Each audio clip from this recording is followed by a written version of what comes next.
نبينا وسيدنا أبي القاسم محمد اللهم صل على محمد وعلى آله الطيبين الطاهرين المعصومين المظلومين المنتخبين المنتجبين ولعنة الدائمة على أعدائهم أجمعين. أما بعد فقد قال المعصوم بسم الله الرحمن الرحيم بذل مهجته فيه ليستنقذ عبادك من الجهالة وحيرة الدلالة. صدق الله.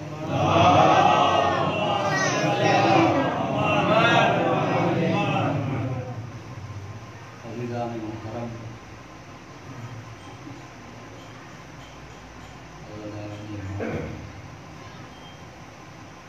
وہی فقرہ زیارت اربعینیہ کا جس کی تلاوت کل میں نے آپ کے سامنے کی.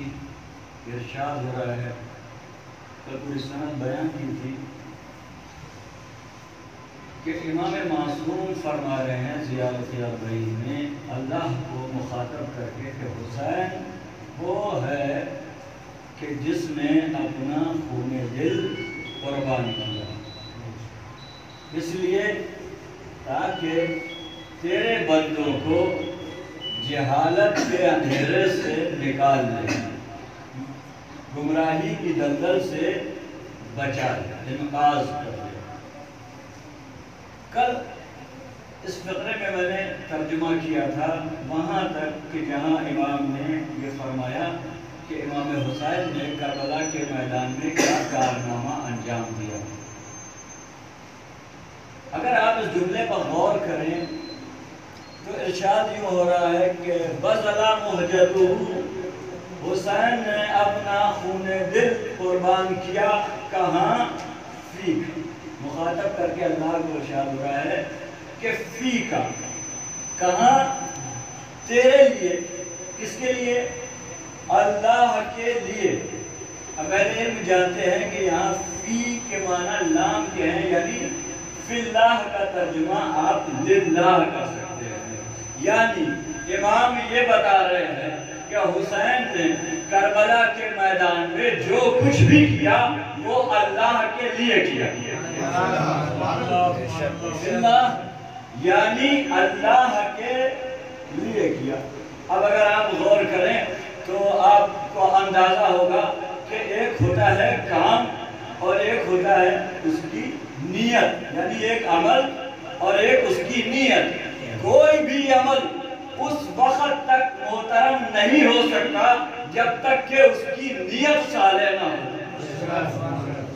جب تک کہ اس کی نیت صالح نہ ہو. اسی لیے معصوم کیا فرما رہے ہیں؟ فیک، کہ حسین نے اپنی جان کس لیے قربان کی؟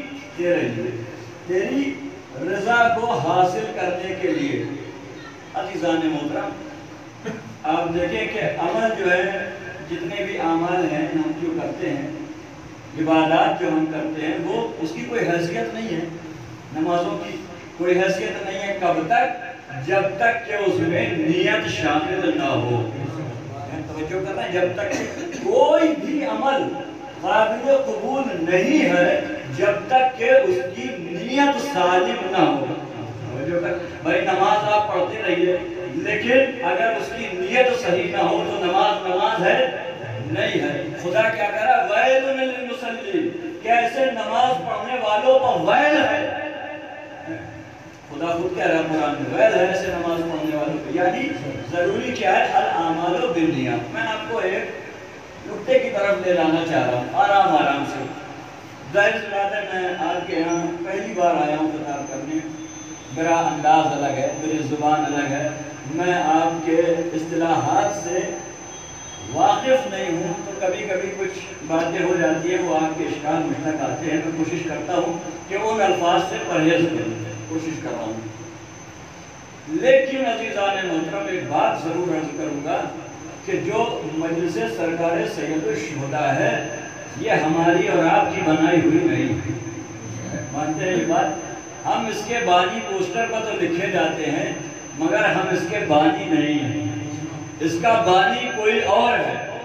جنہوں نے یہ مجلسیں کر کے ہمیں دکھائی ہیں، ہمیں یہ مجلسیں کر کے سکھائی ہیں، بھائی انہوں نے بتایا ہے کہ مجلس کیسے کرنا ہے اور مجلس میں کیا پڑھنا ہے، تو لہذا میں پابند ہوں ان کا۔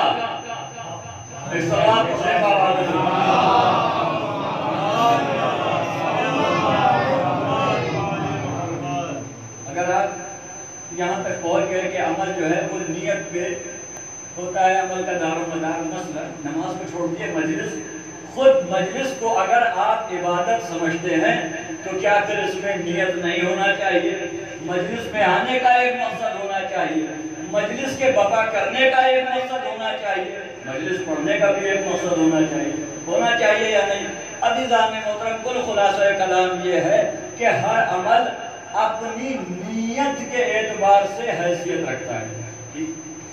کیوں نیت کے اعتبار سے؟ کیونکہ خدا نیت کی حیثیت سے عمل کا ثواب دیتا ہے۔ مطلب میں ساتھ ساتھ رہیے گا کہ نیت کی حیثیت سے عمل کا ثواب ملتا ہے۔ ثواب کسے کہتے ہیں؟ ثواب کہتے ہیں نیک عمل کے بدلے کو، اسی کے مقابلے میں عذاب آتا ہے، عذاب کہتے ہیں برے عمل کے بدلے کو۔ عزیزان محترم، عالم اسلام میں یہ تصور ضروری تھا، بہت ضروری تھا کہ خدا اپنے بندوں کو یہ بتا دے کہ اگر تم نیک عمل انجام دو گے تو ہم اس کا بدلہ تمہیں ضرور دیں گے۔ کیوں؟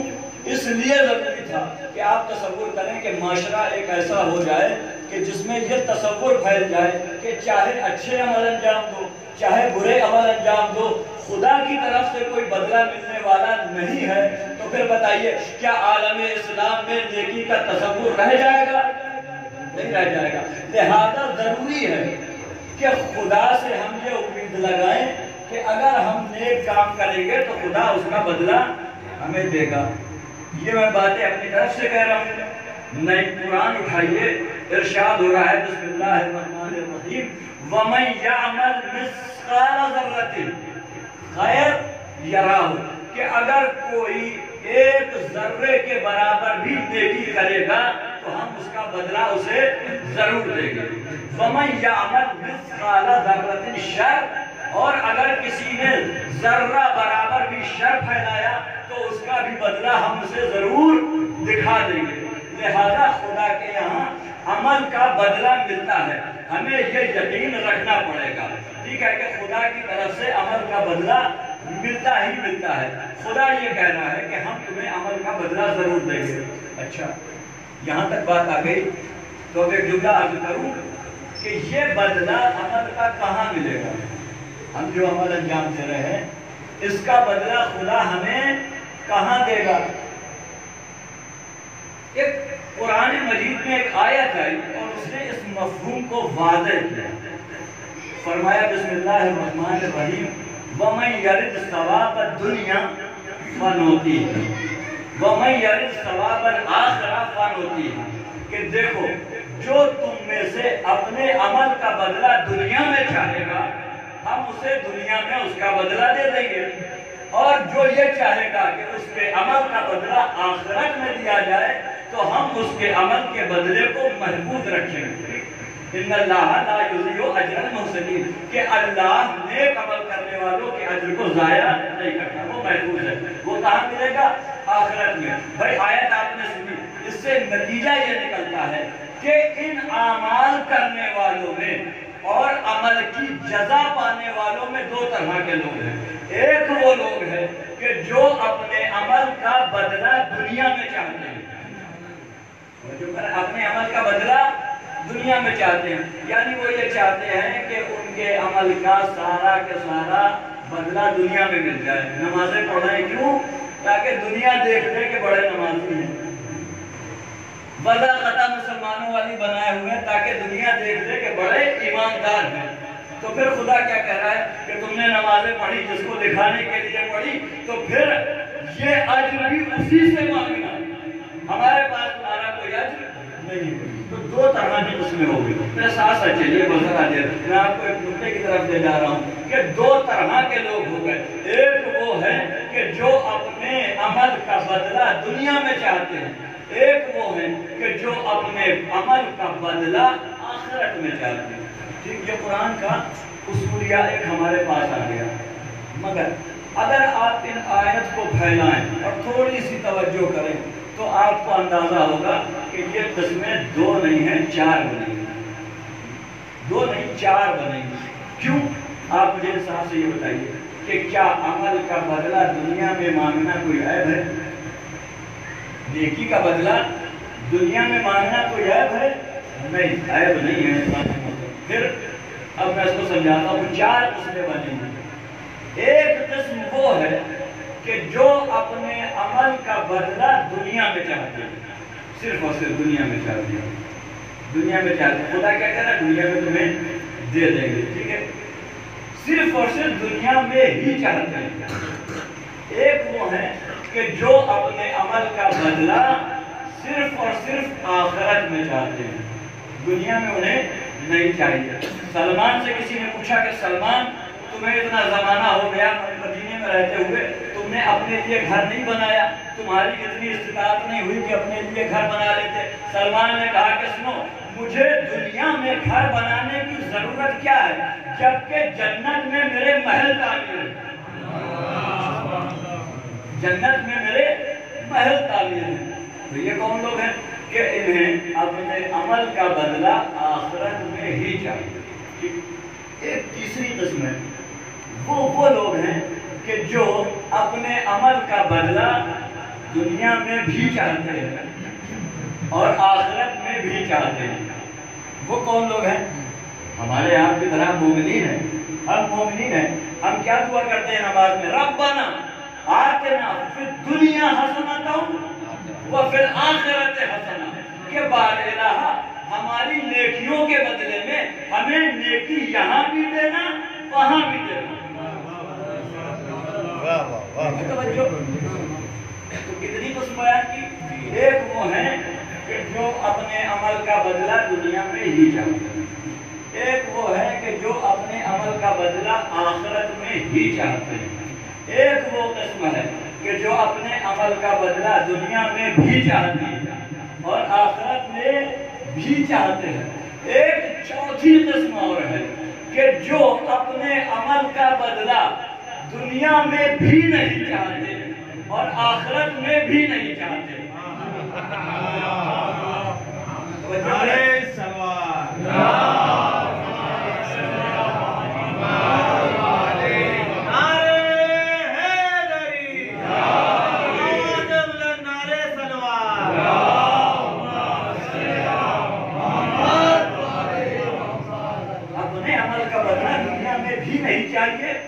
آخرت میں بھی نہیں چاہیے. وہ کون ہے؟ ارشاد امیر المومنین ہو رہا ہے کہ بار الہ، میں نے تیری عبادت نہ تو تیرے دوزخ کے خوف سے کی ہے، نہ جنت کے شوق میں کی ہے. عمل کے بدلے میں کچھ مانگتے نہیں ہیں. یہ چار پلا گیا اور جگہ نہ گیا تھوڑا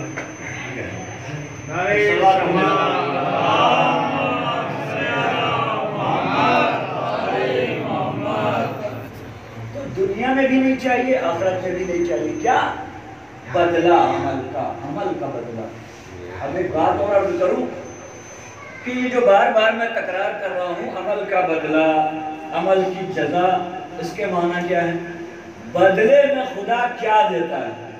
اگر ہم نیکی کریں گے تو اس کے بدلے میں خدا کیا دیتا ہے؟ خدا عمل کے بدلے میں کیا دیتا ہے؟ قرآن میں ارشاد ہو رہا ہے، قرآن کہہ رہا ہے کہ اولئک لہم جنات تجری من تحتہا الانہار، کہ جو نیکی کرے گا ان کے لیے جنتیں ہم نے تعمیر کر رکھی، ایسی جنتیں کہ جن کے نیچے سے نہر بہ رہی ہے. یعنی مطلب یہ ہوا کہ انسان کے عمل کا بدلہ خدا کے یہاں جنت ہے. عمل کا بدلہ کیا ہے؟ جنت ہے. ہمارے اور آپ کے عمل کا بدلہ جنت ہے. قرآن کی آیت ہے. اپنی بات کی دلیل میں حدیث بھی پیش کر دوں.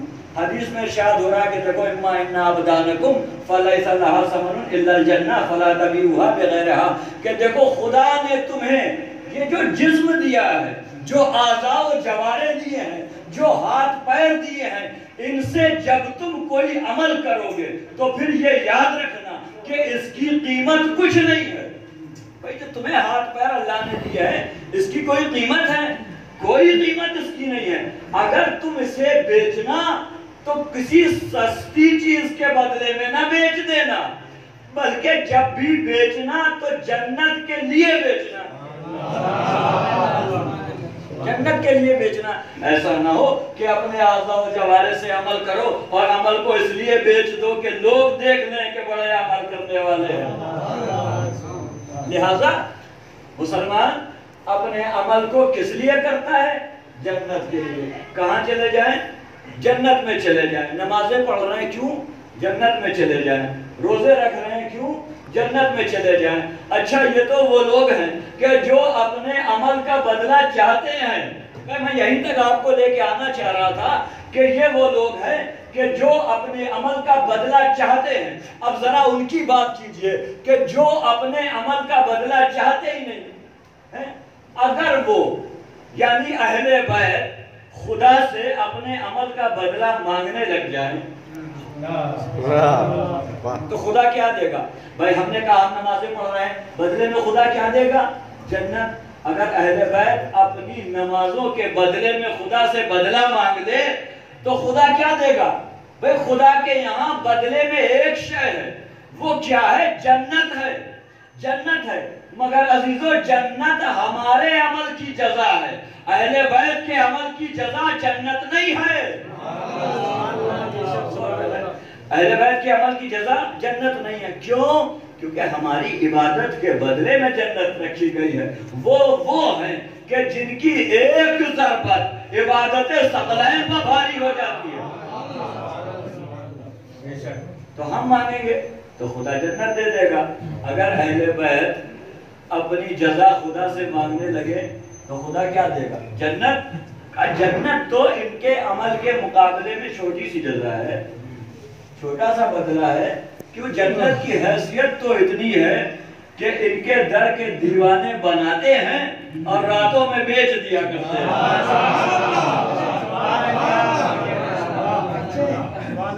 لہذا جنت ان کے عمل کا بدلہ نہیں ہوگا. پھر جب یہ عمل فیک خدا کے لیے کریں گے تو خدا بدلہ کیا دے گا؟ کیا بدلے میں دے گا؟ پڑھئے علماء بیان کرتے ہیں کہ دیکھو لوگوں نے غلط سمجھا کہ خدا کے یہاں بدلہ صرف اور صرف جنت ہے. کہا جنت جو ہے وہ چھوٹا سا بدلہ ہے، خدا کے یہاں اس سے بڑا بھی ایک بدلہ اور ہے. کہا کیا؟ کہا وہ جنت نہیں ہے.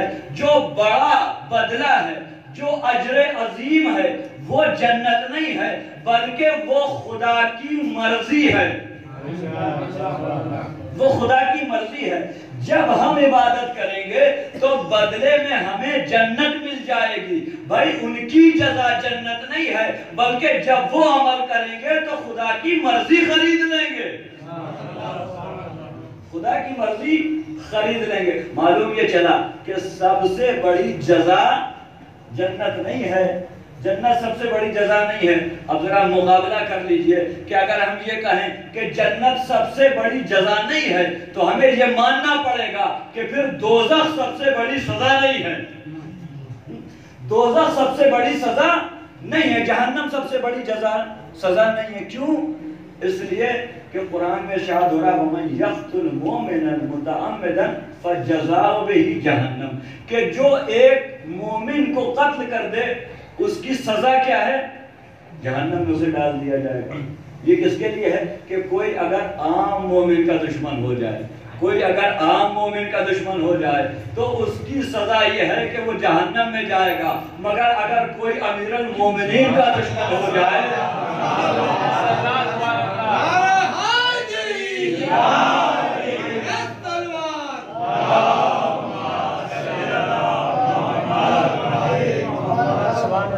پھر مقابلے میں کیا آئے گا؟ کہا کہ جب سب سے بڑی جزا رضائے خدا ہے تو پھر سب سے بڑی سزا اللہ کا غضب ہے۔ اسی لیے کیا فرمایا؟ ان اللہ یغضب بغضب فاطمہ، کہ دیکھو اگر کوئی عام مومن کو ناراض کرے گا تو وہ جہنم میں جائے گا، مگر جو فاطمہ کا دشمن ہو جائے گا اللہ اس سے ناراض ہو جائے گا، اللہ اس سے ناراض ہو جائے گا۔ یہ بڑی سزا ہے، اللہ اس سے ناراض ہو جائے۔ کیوں؟ جہنم بڑی سزا جہنم نہیں ہے۔ کیوں؟ آپ دعائے کمائل پڑھتے ہیں، آج شب جمعہ ہے، دعائے کمائل کی تلاوت آپ نے کی ہوگی، اس میں امیر المومنین کیا فرماتے ہیں؟ فرماتے ہیں کہ بار الہ، اگر تو نے اپنے نیک بندوں میں اور مجھ میں جدائی کر دی اور مجھے جہنم میں ڈال بھی دیا تو قسم خدا کی تیرے بھڑکتے ہوئے شعلوں کے درمیان سے، اٹھتی ہوئی آگ کے درمیان سے میں تجھے پکاروں گا، میں تجھے آواز دوں گا، میں تجھے صدا دوں گا۔ کیوں؟ اس لیے آواز دوں گا کہ جس کی آواز تو سن رہا ہو، جس کی طرف تو دیکھ رہا ہو، اسے تیرے جہنم کے شعلے کیسے جلائیں گے؟ معلوم یہ چلا کہ بے شک بندہ جہنم میں ہو مگر خدا کی رضا سے محروم نہ رہ جائے، خدا کے غضب میں مبتلا نہ ہونے پائے۔ خدا کا غضب بڑا ہے، جزا جو ہے سب سے بڑی کیا ہے؟ جہنم نہیں ہے، اللہ کی مرضی ہے۔ آتے ہیں آگے، پڑھاتا ہوں جلدی بات، توجہ کیجیے گا۔ اچھا، یہ تو آخرت میں یہ بدلہ ہے۔ اگر اہل بیت اللہ سے اپنے عمل کا بدلہ دنیا میں مانگنے لگے، توجہ کر رہے ہیں کہ اگر اہل بیت، تصور کیجئے کہ اہل بیت اپنے عمل کا بدلہ خدا سے دنیا میں مانگنے لگے، تو پھر آپ مجھے یہ بتائیے کہ اس کائنات میں ایسی کون سی شے ہے کہ جو اللہ ان کے عمل کے بدلے میں انہیں دے دے؟ میں غور کر رہے ہیں کہ اللہ ان کے عمل کے بدلے میں انہیں دے دے۔ بھائی جو پوری کے پوری کائنات جن کے صدقے میں بنی ہو، جو چیز ان کے صدقے میں بنی ہو، وہ ان کا بدلہ نہیں ہو سکتی، وہ ان کے عمل کی جزا نہیں ہو سکتی۔ لہذا اہل بیت کے لیے دنیا میں ایسی کوئی شے نہیں ہے کہ جو ان کے عمل کا بدلہ بن جائے۔ ہاں، اللہ نے یہ ضرور کیا کہ قرآن میں آیت اتار دی، فرمایا وَسَخَّرْنَا لَكُمْ مَا فِي الْأَرْضِ جَمِيعًا، کہا کہ دیکھو اس کائنات میں جو کچھ بھی ہے وہ ہم نے تمہارے اختیار میں دے دیا، ہم نے تمہارے اختیار میں دے دیا۔ اختیار کا مطلب یہ ہے کہ تمہیں اس کائنات میں اختیار ہے کہ یہاں کی چیزیں تمہارے مطیع و فرما بردار ہو جائیں گی۔ ٹھیک، یہ ہے فیکا کا بدلہ، یہ ہے بدلہ۔ عزیزان محترم، یہ جو اختیار اہل بیت کا اس کائنات میں ہے، اسی اختیار کو ہم ایک لفظ سے یاد کرتے ہیں، وہ لفظ ہے، ہم اسے کہتے ہیں ولایت۔ وہ جو کر رہے ہیں میں یہاں تک آپ کو لانا چاہ رہا ہوں کہ ہم اسے کہتے ہیں ولایت۔ بھئی یہ لفظ تو ہم نے بارہا سنا، ولایت اہل بیت، ولایت اہل بیت۔ ولایت کے معنی کیا ہے؟ کہا ولایت کے معنی علماء نے لکھے کہ ولایت یعنی تصرف الشیء، یعنی اس کائنات میں تصرف کا اختیار ہے، اس تکوین میں تصرف کا اختیار ہے۔ تکوین میں تصرف کا مطلب یہ ہے کہ یہ کائنات ایک منظم نظام کے اوپر قائم ہے، ٹھیک، ایک نظام کے اوپر قائم ہے۔ مثلا سورج کا ایک مقام سے اگنا اور ایک مقام پہ جا کے ڈوب جانا، یہ تکوین ہے، اس میں تبدیلی نہیں ہوگی، ٹھیک۔ دن و رات کے آنے جانے کے وقت میں تبدیلی نہیں ہوگی۔ ستاروں کو اللہ نے آسمان کی بلندیوں پر رکھا ہے، اس میں تبدیلی نہیں ہوگی۔ مگر تصرف کا مطلب یہ ہے کہ اگر اہل بیت چاہیں تو اس تکوین میں تصرف کر سکتے ہیں، یعنی وہ سورج کہ جو ایک معینہ وقت میں ایک معین مقدار کی دوری طے کرتا ہے، اگر یہ اشارہ کر دے تو سورج اپنی جگہ پر پلٹ کے آ جائے گا۔ اگر یہ چاہے تو آسمان کے ستارے کو اپنے در پر بلا سکتے ہیں۔ اس کا مطلب ہے اختیار، اس کا مطلب ہے تصرف، اس کا مطلب ہے تصرف۔ عزیزان محترم، یہ ہمارا اہل تشیع کا عقیدہ ہے، اہل تشیع کا عقیدہ ہے ولایت، کہ ہم یہ مانتے ہیں کہ اللہ نے اہل بیت کو اس کائنات میں تصرف دیا ہوا ہے، ٹھیک ہے، تصرف دیا ہوا ہے۔ توجہ کر رہے ہیں؟ بعض لوگ اس کے منکر ہیں، وہ یہ کہتے ہیں کہ نہیں، اس کائنات میں تصرف کا اختیار صرف اور صرف خدا کو ہے، اور کوئی اس کائنات میں تصرف نہیں کر سکتا، اور کوئی اس کائنات میں تبدیلی نہیں کر سکتا۔ یہ ان کا ماننا ہے، یہ ان کا کہنا ہے۔ مگر عزیزو، جب ہم کسی عقیدے کو بیان کرتے ہیں، یہ ہمارا شعار ہے کہ جب بھی ہم اپنا عقیدہ بیان کرتے ہیں تو اس کی دلیل بھی رکھتے ہیں، ہم اپنے عقائد کی دلیل بھی رکھتے ہیں۔ لہذا جب ہم نے اپنا عقیدہ بیان کیا تو پھر ہمارے پاس دلیل بھی ہے۔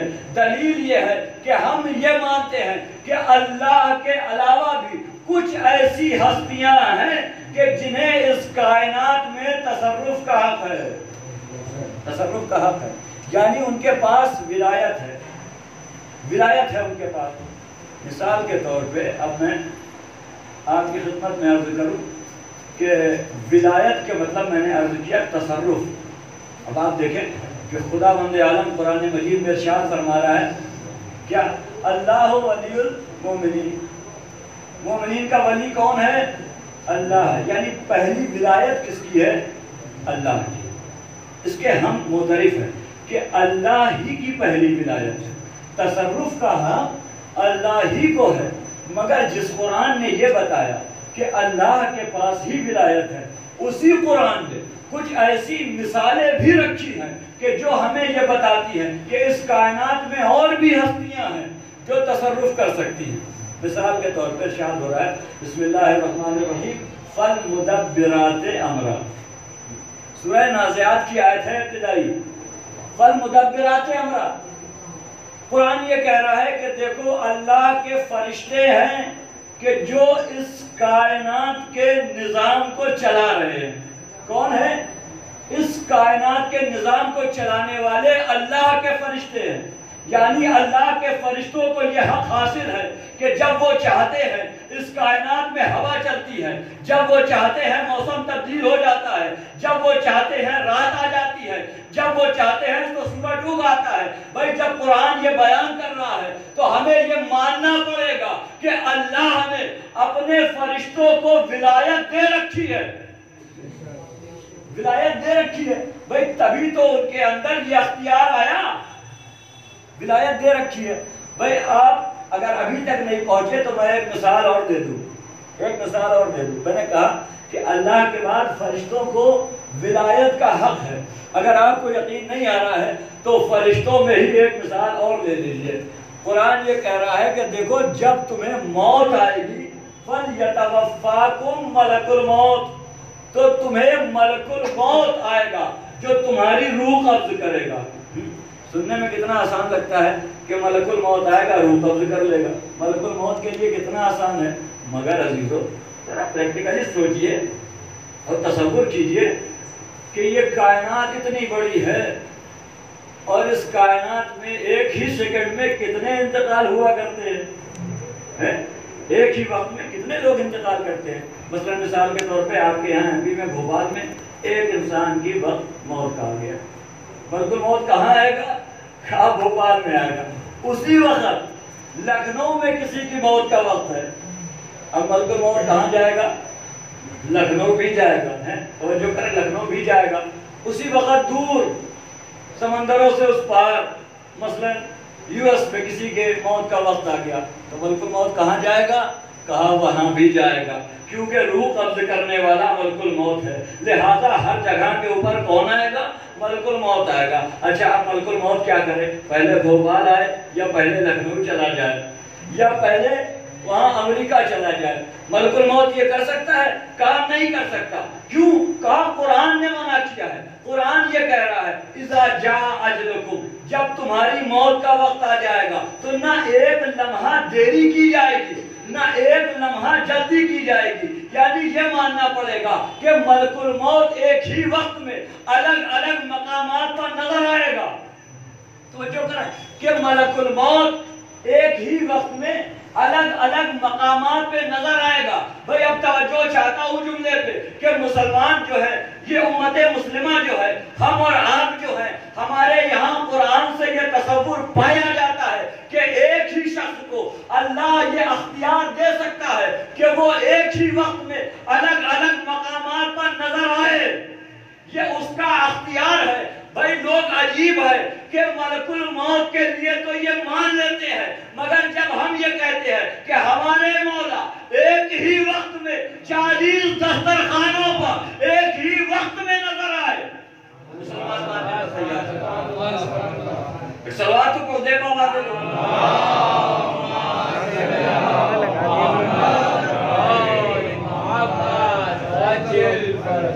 توجہ کر رہے ہیں ایک ہی وقت میں. تو لہذا اللہ کے بعد کس کی ولایت ہے؟ ثابت ہے قرآن میں فرشتوں کی ہے، مگر یہ مسئلہ صرف فرشتوں تک محدود نہیں ہے، بلکہ اس کے علاوہ خدا کی اور مخلوقات ہیں کہ جن میں اللہ نے کچھ لوگوں کو ولایت دے رکھی ہے. مثلا فرشتوں کے بعد مسئلہ آتا ہے جو آگ کی مخلوقات ہیں، جسے ہم کہتے ہیں جنات، اجنہ. ان کے اندر بھی کچھ ایسے ہیں کہ اللہ نے انہیں یہ تصرف دے رکھا ہے. جناب سلیمان اللہ کے نبی ہیں، دربار لگا ہوا ہے. اس دربار کی خاصیت یہ ہے کہ اس کی حکومت ہر شہر پر چلتی ہے. چرندوں پرندوں پر بھی ہے، حیوانوں پر بھی ہے، اجنہ پر بھی ہے، انسانوں پر بھی ہے، ساری چیزوں پر حکومت ہے. یہاں تک کہ وہ اشیاء کے جو جاندار نہیں ہیں، جیسے تخت ہے سلیمان کا، اس پر بھی ان کی حکومت چلتی ہے. یہ سارے اختیار جناب سلیمان کے پاس ہیں یا نہیں ہیں؟ ہیں سارے اختیار. دربار لگا ہوا ہے، جناب سلیمان بیٹھے ہوئے ہیں، بلقیس آنے والی ہے. جناب سلیمان نے ایک مرتبہ اپنے وزراء کی طرف دیکھا اور دیکھ کر کے کہتے ہیں کہ تم میں سے کون ہے کہ جو تخت بلقیس ملک سبا سے یہاں لے آئے؟ ہے کوئی تم میں سے کہ جو تخت بلقیس ملک سبا سے یہاں لے آئے؟ قرآن کہہ رہا ہے فقال افریت منہ، کہ اس میں سے ایک جنات کھڑا ہوا. افریت کہتے ہیں جنات کو.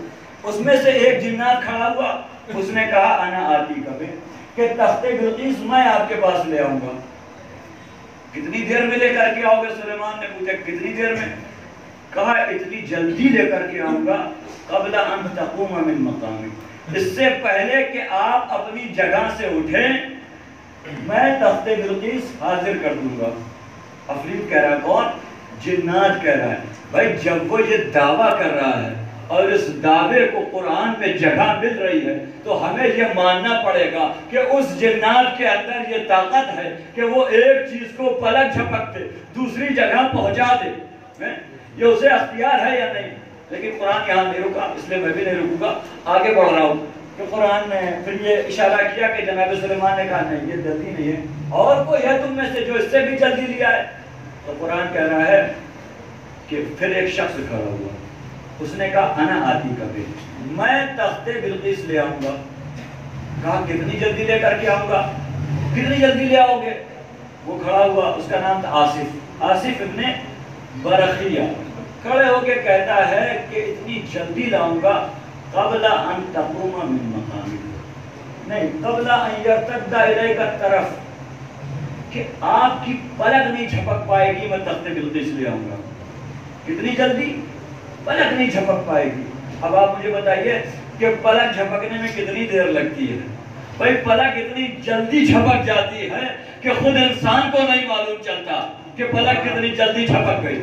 اور آصف ابن برخیہ جو وہ یہ دعویٰ کر رہا ہے کہ وہاں بہت دور سے ملک سبا سے تخت کو اتنی جلدی لے کر کے آ جائے گا کہ آپ کی پلک جھپک نہیں پائے گی. صرف دعویٰ نہیں کیا بلکہ تخت کو وہاں سے لے کر کے آیا. صرف اور صرف دعویٰ نہیں کیا، قرآن نے اس کو بیان بھی کیا کہ وہ تخت کو اتنی جلدی لے آیا کہ جناب سلیمان کی پلک نہیں جھپکی. بھئی یہ واقعہ ہے یا نہیں ہے؟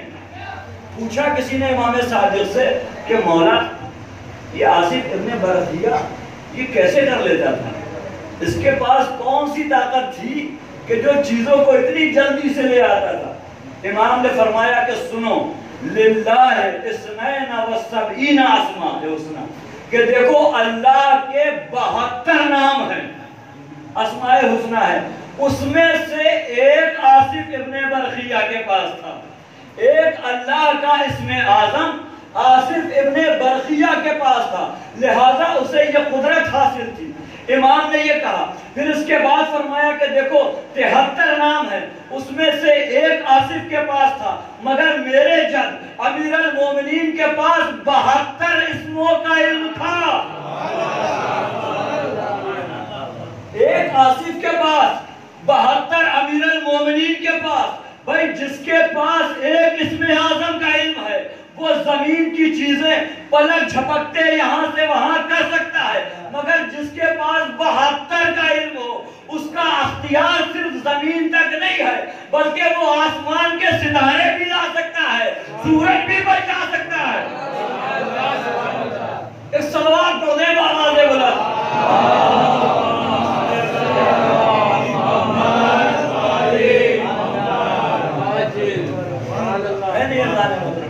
یہ اختیارات قرآن نے گنائے ہیں یا نہیں گنائے ہیں؟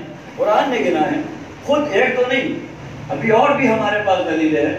اللہ کے کتنے نبی ہیں کہ جن کو اختیار دیا گیا، مثلا جناب عیسیٰ ہیں، مٹی کے پرندے بناتے تھے، اس میں پھونک مارتے تھے، وہ پرندے زندہ ہو جاتے تھے، تو یہ ولایت ہے یا نہیں ہے ان کی؟ کیونکہ اللہ تو کہہ رہا ہے کہ خلق کرنے والا صرف اور صرف اللہ ہے، اور اسی قرآن میں یہ بتا رہا ہے کہ جناب عیسیٰ بھی تخلیق کیا کرتے تھے۔ بھائی بات ثابت ہے یا نہیں کہ پہلی ولایت خلقت اللہ کی ہے، اس کے بعد اس نے عیسیٰ کو دے رکھی ہے توجہ کہ اس کے بعد اس نے عیسیٰ کو دے رکھی ہے۔ معلوم چلا کہ اس کائنات میں ایسی ہستیاں ہیں کہ جن کا اختیار اس کائنات کی تکوین میں چلتا ہے، وہ اگر چاہے تو اس کائنات میں تصرف کر سکتے ہیں۔ بھائی یہی بات کا علم کسی ایک شخص کو ہو گیا، آ گیا امیر المومنین کی خدمت میں، آ کر کے کہتا ہے مولا میں یہ چاہتا ہوں کہ میں آپ کے سامنے کلمہ پڑھوں، میں یہ چاہتا ہوں کہ میں آپ کے سامنے مسلمان ہو جاؤں۔ امام نے کہا تو پھر بسم اللہ پڑھ لو کلمہ، مسلمان ہو جاؤ مولا علی سے۔ کہتا ہے کہ مولا مگر ایسے نہیں، پہلے آپ کوئی معجزہ دکھا دیجئے، پہلے کوئی معجزہ دکھا دیجئے میں کلمہ پڑھ لوں گا۔ امام نے کہا نہیں، پہلے کلمہ پڑھ پھر معجزہ دکھاؤں گا۔ بحث امام سے کرنے لگا، کہا نہیں پہلے معجزہ دکھائیے پھر کلمہ۔ امام نے کہا کہ دیکھو ہم اپنی بات سے پیچھے نہیں ہٹا کرتے ہیں، ہم نے کہہ دیا تو کریں گے، تم کلمہ پڑھو ہم اس کے بعد معجزہ دکھا دیں گے۔ کہنے لگا مولا سے اچھا میں کلمہ پڑھتا ہوں۔ اس نے کلمہ پڑھا، پھر امیر المومنین کے سامنے آ کے کہتا ہے مولا میں نے کلمہ پڑھ لیا، اب معجزہ دکھائیے۔ امام نے کہا بتاؤ کیا کر کے دکھائیں؟ کہا مولا آپ اشارہ کیجئے یہ درخت چل کے میرے پاس آ جائے۔ بھائی اسے یہ معلوم ہے، ابھی نیا نیا ایمان لے کر کے آیا ہے، مگر اسے یہ معلوم ہے کہ اگر یہ کہہ دے تو درخت اپنی جگہ چھوڑ دے گا، اسے یہ معلوم ہے۔ کہہ رہا ہے کہ مولا اب آپ دانیل کا کلمہ پڑھا؟ کہا ہاں مولا میں نے پڑھ لیا۔ کہا تو نے رسول کی رسالت کی گواہی دی؟ کہا ہاں مولا میں نے رسول کی رسالت کی گواہی دے دی۔ مولا نے کہا کہ کیا تو نے علی ولی اللہ پڑھا؟ اس نے کہا کہ ہاں مولا میں نے آپ کی ولایت کا کلمہ پڑھ لیا، آپ کی ولایت کا کلمہ میں نے پڑھ لیا۔ امام نے کہا کہ پھر جب تو میرا شیعہ ہو گیا تو اب تجھے کیا ضرورت ہے کہ یہ معجزہ ہم تجھے دکھائے؟ اب تجھے کیا ضرورت ہے کہ یہ معجزہ ہم تمہیں دکھائیں؟ کہا کیا مطلب مولا؟ کہا اب تو میرا شیعہ ہو گیا، ارے تو خود اشارہ کر درخت چل کے تیرے پاس آ جائے گا۔ صلوات پڑھ دیں آواز بلند۔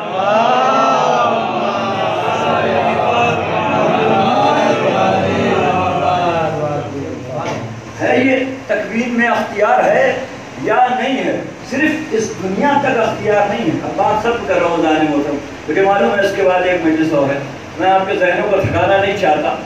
دیکھیں صرف اس دنیا میں اختیار نہیں، صرف اور صرف اس دنیا میں اختیار نہیں ہے۔ حارث حمدانی امام کے صحابی ہیں، امام کی خدمت میں آئے، جیسے ہی امام نے دیکھا حارث حمدانی کو، کہا کیسے آنا ہوا؟ کہا مولا آپ کی زیارت کے مشتاق تھے، اس لیے آ گئے، آپ کی زیارت کے مشتاق ہیں۔ کہا حارث ہمدانی تم ہماری زیارت کے مشتاق رہتے ہو؟ کہا مولا آپ کو دیکھے بنا دن نہیں گزرتا، اس لیے روز آپ کی خدمت میں آ جاتے ہیں۔ امام نے حارث ہمدانی سے کہا یا اخا ہمدان ترانی عند الموت وفی القبر وفی البعث وفی النشور، کہ حارث ہمدانی گھبراؤ نہیں، تم ہماری زیارت کو آتے ہو، تمہیں شوق ہے ہماری زیارت کا، تو پھر سن لو کہ تم میری زیارت کرو گے جب تمہاری موت کا وقت آئے گا میں آؤں گا، جب تمہاری روح نکلے گی میں آؤں گا، تمہاری قبر میں آؤں گا، جب تم دوبارہ زندہ کیے جاؤ گے تب بھی میں آؤں گا، جب تم پورے صراط سے گزر رہے ہوگے تب میں آؤں گا تمہارا بازو تھامنے، جب تم جنت میں جا رہے ہوگے تب بھی میں ہی تمہارے سامنے آؤں گا۔ کہاں آئیں گے؟ اس دنیا میں، اس کائنات میں، صرف اس دنیا میں نہیں بلکہ اس دنیا کے بعد قبر میں بھی علی آئیں گے، نشور پر بھی علی آئیں گے، جنت میں بھی علی آئیں گے، بھائی قبر میں بھی علی ہی آئیں گے، علی ہی قبر میں آئیں گے۔ سنتے ہیں نا کہ قبر میں امیر المومنین آتے ہیں، ہر شیعہ کی قبر میں، اسی لیے فرمایا کہ اپنی قبر میں تم مجھے پاؤ گے۔ عزیزان محترم قبر کی حالت مسلمانوں سے آپ سنیے، ہمارے معاشرے میں تو لوگ بتاتے ہیں کہ قبر بڑی خوفناک جگہ ہے۔ قبر وہ ہے کہ جہاں انسانوں کی برائیاں سانپ اور بچھو بن کے اس کے بدن سے لپٹ جاتی ہیں، یہی پڑھتے چلے آ رہے ہیں نا، یہی سنتے چلے آ رہے ہیں، اسی سے ڈرایا جاتا ہے۔ اپنے بچوں کو لوگ اسی سے ڈراتے ہیں کہ دیکھو تمہاری قبر میں سانپ بچھو آ جائیں گے، دیکھو تمہاری قبر میں کیڑے مکوڑے آ جائیں گے، مگر یہ شرف صرف ہمارا ہے کہ ہم اپنے بچوں کو سانپوں سے نہیں ڈراتے ہیں، ہم انہیں یہ نہیں بتاتے ہیں کہ تمہاری قبر میں سانپ آئیں گے، ہم یہ نہیں کہتے ہیں کہ تمہاری قبر میں بچھو آئیں گے، ہم یہ بتاتے ہیں کہ تمہاری قبر میں تمہارا مولا آئے گا، تمہاری قبر میں تمہارا مولا آئے گا، امیر المومنین آئیں گے قبر میں۔ بھائی ہم سانپوں سے نہیں ڈراتے، کیونکہ ہم ان کے ماننے والے نہیں ہیں کہ جو سانپوں سے ڈر جاتے ہیں۔ عزیزان محترم یہ ولایت ہے، یہ تکوین ہے، اسی لیے امام نے کیا فرمایا بَذَلَ مُحْجَتُهُ فِيكَ، کہ حسین نے اپنی جان دی تیری رضا کے لیے، تیری مرضی حاصل کرنے کے لیے۔ عزیزان محترم بس اس ایک کلمے کو اگر آپ محسوس کر لیجئے تو آپ کو اندازہ ہو جائے گا کہ امام کی زندگی کا پورا مقصد اللہ کی رضا ہے۔ پھر میں نے اس نکتے کی طرف بھی آخری میں توجہ کی تھی، اللہ کے لیے سب کچھ قربان کر دیا، اللہ کے لیے سب کچھ نشاور کر دیا، مگر میرے عزیزوں یہ کام آسان نہیں تھا جو حسین نے کربلا میں کیا ہے۔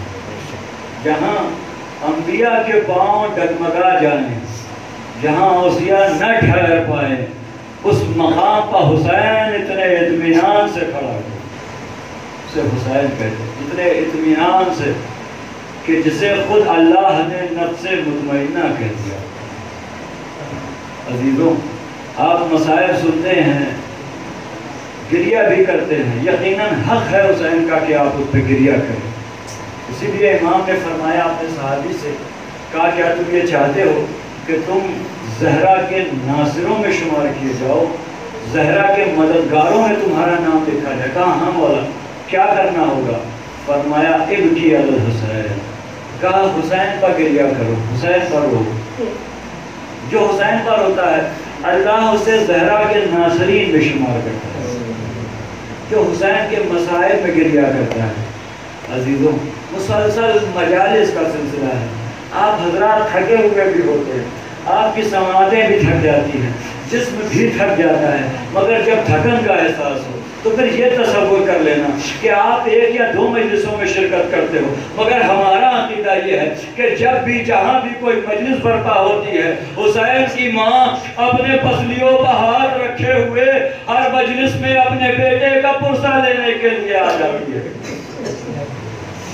عزیزوں آپ مسائل سنتے ہیں، آپ گریہ کرتے ہیں، ایک جملہ اور عرض کروں، یہی مسائل ہے کہ عزیزوں آپ جتنے بھی مسائل سنتے ہیں یہ سارے کے سارے مسائل آپ نے سنے ہیں، دیکھے نہیں ہیں، دیکھے نہیں ہے عزیزوں۔ جسے سن کے اتنا گریہ آتا ہے، ان مسائل کو جنہوں نے دیکھا ہوگا ان کا عالم کیا ہوگا۔ یہی تو وجہ ہے کہ ہم صرف اپنی مجلسوں میں روتے ہیں، مگر جنہوں نے حسین کو دیکھا تھا وہ ساری زندگی گریہ کرتے رہے، وہ ساری زندگی ماتم کرتے رہے، ساری زندگی ماتم کرتے رہے، وہ ساری زندگی گریہ کرتے رہے۔